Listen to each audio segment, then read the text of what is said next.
This is Bruce Boston from AltPath.ai, and we're in segment 2 now. So still getting my sea legs with YouTube, but here we go. In the last video, I promised I would talk about teleological economics or goal-oriented economics and how it differs from profit-oriented economics. I have a summary that will do the same kind of thing as we did last time with kind of walking through the concept. This is an article that I wrote for LinkedIn, and so it's aimed at that audience. It talks about someone called a chief alignment officer, with the thought that if one of the main functions that an organization is going to have is working with AI and guiding AI, then it probably makes sense to have somebody who's very, very good at that in your organization, and we might call that person a chief alignment officer. It's also going to go through a bunch of other topics, and this goes back to the analogy that I used in the first video of, in the future, my belief is that more and more of what we're doing is aligning AI to human ends, human beneficial ends. And the analogy that I used in the last video was a truck. So the truck driver is using 100 watts of energy to drive a big 18-wheeler, and it's full of cargo. It's got a destination, and we need to get that cargo to its destination so that the lives of the people that are going to inherit that cargo through the markets or through the business, get that benefit from that delivery. But also then looking at the ratio of work being done. The driver is using 100 watts of energy. That truck is using enormous amount of energy to transport that cargo from one place to the next. The ratio is probably like a bazillion to zero. And so, that's an analogy for me of kind of the ratio that we're going to see in almost every industry going forward, where the human may not be doing quantifiably that much, quote, work, but it's human-driven ends, it's human-driven, methodologies, and the importance of that driver to that truck in getting it to its destination is the same level of importance that I'll give to the human in the future. And yes, an awful lot of work is going to be done by AI, but no, that doesn't diminish the role of the human. In fact, if anything, it gives each and every one of us the ability to transport more and more of resources into ends than we have today. But we'll start with going through the paper and the write-up. AI is, again, going to, and this is Gemini, kind of describe that paper. It was, again, a write-up for LinkedIn, so kind of focused at that audience, but here we go. Okay, so let's unpack this. We're going to challenge a really fundamental assumption, one that's been, well, central to economics for ages. It goes back to Adam Smith, way back in 1776. He famously said, and I'm quoting here, "It is not from the benevolence of the butcher, the brewer, or the baker, but from their regard to their own interest." Right, that classic idea, individual self-interest driving everything. Exactly. The idea that if everyone just looks out for number one, somehow it all works out for the collective good. But what happens when that individual is actually an AI? An AI with incredible power, scaling power. Yeah, and it's self-interest, or let's say it's optimized objective function. What happens if that starts to drift away from what we as humans actually want? What if, in this age of AI, that whole traditional way of thinking just isn't enough? Maybe it's even dangerous. It's such a critical question, and that's precisely what we're digging into in this deep dive. We're looking at this new framework called Teleologic Economics, and it brings in two really key concepts. One is return on alignment. People are calling it RoA. RoA, got it. And the other is a new role, the Chief Alignment Officer, or CAO. A CAO. Interesting. Yeah, so our mission today really is to figure out why the old metrics, the traditional ways we measure success, especially in a world powered by AI, why they don't just fall short, but could actually, well, speed up outcomes we really don't want. And how this different approach, this ends first approach they talk about, aims to make sure AI actually serves the goals we choose. Explicitly human chosen goals. Right. And we should say we're getting our insights today from this pretty powerful new playbook. It's titled Official de Alineación y Retorno de Alineación. Which lays out this whole teleologic economics idea. Yeah, it really feels like a fresh way to think about value, especially now with AI becoming so central to everything. It absolutely forces a rethink. You know, you mentioned that Adam Smith quote from 1776. Well, fast forward to basically now, 2025, and Bruce Boston from AltPath.ai offers this updated version.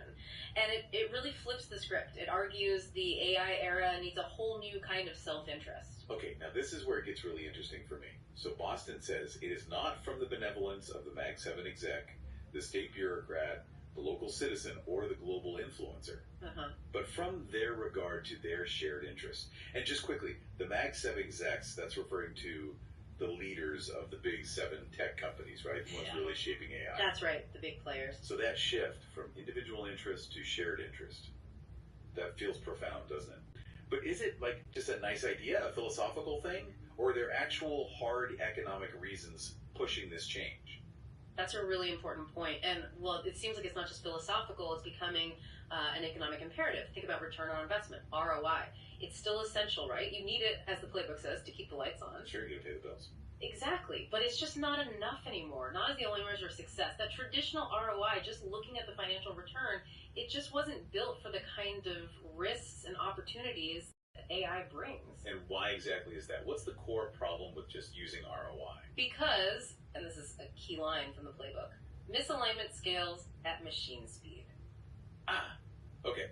So if an AI isn't aligned with our goals, the problems it causes can just explode exponentially, super fast. Precisely. Imagine an AI optimizing for, say, ad clicks. It might do that really well. Making lots of money, great ROI. Right, but maybe it inadvertently starts amplifying, I don't know, harmful content. Or think about an autonomous system prioritizing efficiency above everything else, even human safety. And the traditional ROI. It might just show the profit from the clicks or the cost savings from the efficiency. It completely misses the human cost, the societal damage from that misalignment. Exactly. So real success, true success now means provable progress toward explicit human-chosen goals. And that's across everything, people, processes, the AI workflows themselves. Okay, but that brings up a question. The playbook itself says ROI is easy to measure, right? But ROA, this return on alignment, it's harder. It acknowledges that. So why bother? Why go for the harder thing? The playbook has this great line. That's exactly why it's stronger. What do you think they mean by that? Why is harder better here? Well, I think the idea is that because it's harder, it forces you to do the difficult work up front. Like defining what actually matters. Exactly. Defining those explicit human goals. It makes you measure what's genuinely important, not just what's, easy to stick a number on. So it ends up being a more robust, more meaningful measure than just the financials. Okay, that makes sense. So let's get clear on the definitions then. Teleologic Economics, TE. It's defined as ends first economics, where value is judged by contribution to declared human goals and objectives. Right. Teleologic just means goal-oriented, basically. It's about the ends, the purpose. Ends first economics. I like that. And building right on that, return on alignment, ROAA, is progress towards stated human outcomes per unit of resource. Per unit of resource. So time, money, compute. Whatever you're investing. And it forces this really critical question for, everything. Every budget line, every process, every AI model run. Did this move people toward the goals we publicly committed to? It shifts the focus then, from just optimizing profit to optimizing, purpose, intentionality. Precisely. It's about measurable progress towards human ends. So, okay, what kind of progress, what specifically does ROA actually measure? Because it sounds like it goes way beyond just the financial bottom line. Oh, absolutely. It tracks things like, first, human flourishing. Human flourishing, wow. How do they even define that? Well, the playbook suggests a formula. Life satisfaction times mental health times living standard. Whoa. Okay, that sounds, incredibly powerful as a metric, but also really complex. How on earth do you measure life satisfaction or mental health reliably across a whole organization? Yeah, and the playbook doesn't pretend it's easy. It acknowledges the challenge. It's not about a simple yearly survey. It's more about pushing organizations to develop genuinely new data-driven ways to understand this, to really grapple with the complexity of human well-being. It kind of challenges the whole idea of what a return even looks like. Okay, so beyond human flourishing, what else? It also tracks AI-human coherence. Meaning? Basically, achieving clear, beneficial outcomes that align with human and societal goals, making sure the AI is actually helping, not hindering. Got it. Coherence. Makes sense.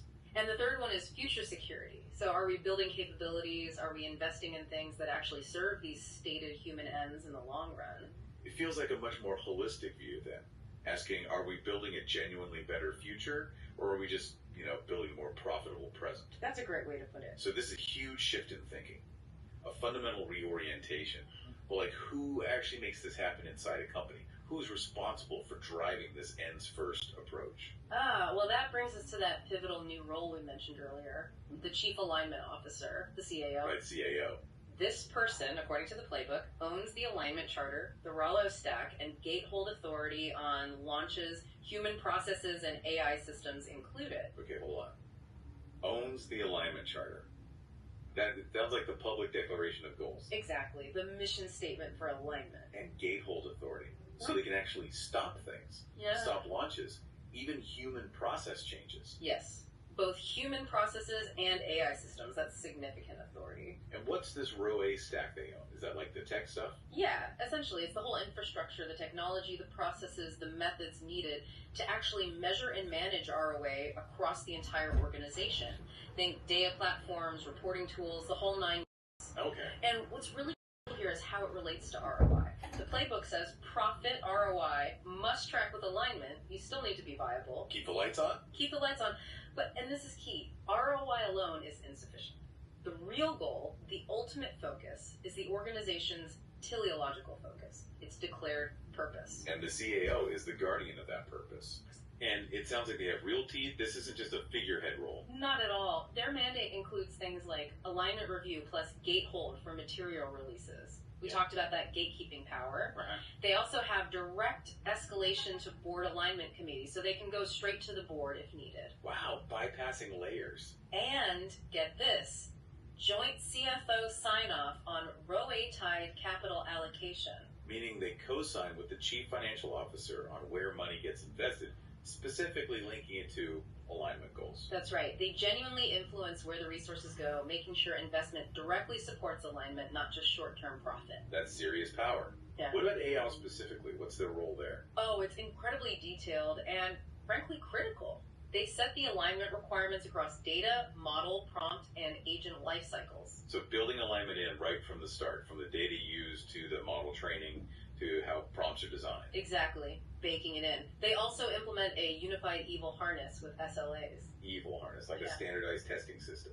Yeah, a common way to evaluate how well AI systems are meeting those alignment goals, with actual service level agreements, SLAs, defining what counts as acceptable alignment. Okay, so clear standards. Clear standards, and critically, drift monitoring and kill switches. Drift monitoring, watching if the AI starts to stray from its purpose. And kill switches backstop if things go wrong.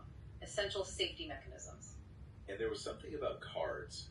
Model cards. Yes. They require model prompt cards plus alignment cards for every deployed system. What are those exactly? There. Like nutrition labels for AI. That's a great analogy. Yeah, think of them as detailed manuals. They explain what the model does, its intended alignment, the safety measures, the ethical thinking behind it. So transparency, accountability Right. for everyone from the developers to the people using it. Exactly. Making sure everyone understands the AI's purpose and its limits.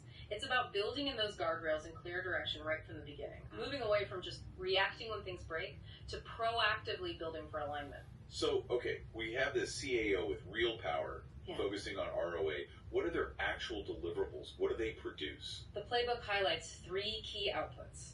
First, a public alignment charter.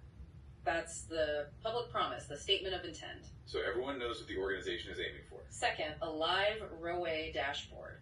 Live, so real-time tracking of alignment metrics. That's the idea, making progress visible and continuous. And third, quarterly RoA reports alongside financials. Alongside financials. So alignment metrics reported with the same weight, the same regularity, as the profit and loss statement. Right. It puts alignment right up there with profit on the, on the main stage. It fundamentally changes how success gets defined and reported.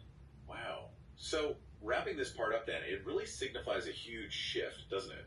Moving beyond just looking at the money. Beyond simple financial return. To focusing squarely on whether we're aligned with explicit human-chosen goals. And this is all enabled by this idea of return on alignment, RoA, in this really strategic role, the Chief Alignment Officer. Yeah, this whole framework, this teleologic economics, it offers, a much more comprehensive way to think about success, especially as AI becomes more and more powerful. It's about ensuring that as AI scales up, its benefit to us, to humanity, scales up too. That's the goal. Okay, so a final thought then, maybe for you listening right now. How might this kind of ends first thinking, this teleologic economics, how might it challenge not just how big companies work, but maybe how you define success or measure progress in your own life? Good question. If you were to apply a sort of personal return on alignment mindset to your own choices, your own actions, what human-chosen goals would you focus on? What would you prioritize? And how might thinking about RoA change how you use your own resources, your time, your energy? Yeah, something to chew on, wouldn't you say? Yeah. So there you go.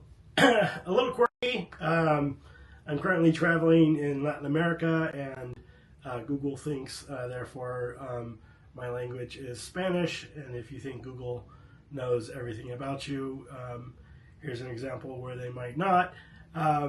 There's also some pronunciation